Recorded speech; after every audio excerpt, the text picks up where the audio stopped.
ఎవరెవరో లెక్క చూస్తారు. హ్మ్. చాలా పర్ఫెక్ట్ ఉంటుంది ఆయన దగ్గర హోంవర్క్. హుహు. హ్మ్.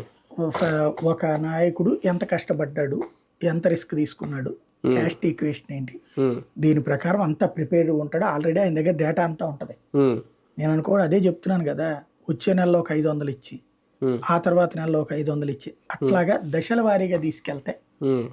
అప్పుడు పేరు ఎప్పుడు డిబేట్లో నడుస్తుంటుంది.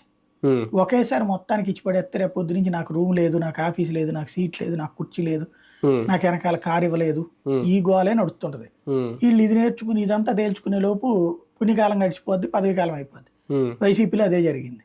హ్మ్. వాళ్ళందరికీ నామినేటెడ్ అవును. పోస్టులు ఇచ్చారు, ఎవడో ఆస్వాదించిన వాడు లేడు.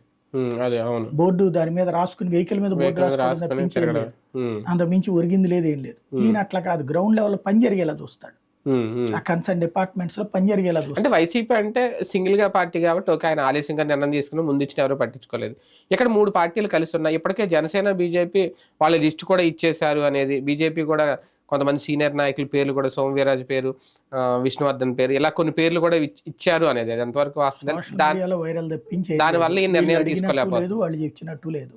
ఉమ్. అవన్నీ అంటే కూడా పార్టీలు ప్రిపేర్డ్ గా ఉండవా పోస్టుల పార్టీలకు విషయంలో? తెలుసు ముందు మా పార్టీలు ఈ నాయకులకి ఇవ్వండి, ఈ నాయకులకి ఇవ్వండి, కుటుంబ ప్రభుత్వంలో ఇవ్వవా, చెప్పవా? ఏం పోస్ట్ కావాలో కూడా వాళ్ళే రాసి ఇచ్చేస్తారు ఏంటి. పోస్ట్ అని కాదు, బేసిక్ గా సీనియర్లు. తెలుగు చంద్రబాబు నాయుడు గారు, ఇదిగో మన దగ్గర ఈ 100 పోస్టులు ఉన్నాయి, ఉమ్. ఈ 100 పోస్టులు మేము 70 తీసుకుంటాం, ఉమ్. మీరు 20 తీసుకోండి పవన్ కళ్యాణ్ గారు, ఉమ్. మీరు 10 తీసుకోండి పురంధేశ్వరి గారు, ఉమ్. మీ పేర్లు ఏమైనా చెప్పండి, ఉమ్. అవి ఒకసారి మళ్ళీ మనం కూర్చుని మాట్లాడుకుందాం అని చెప్పాలా.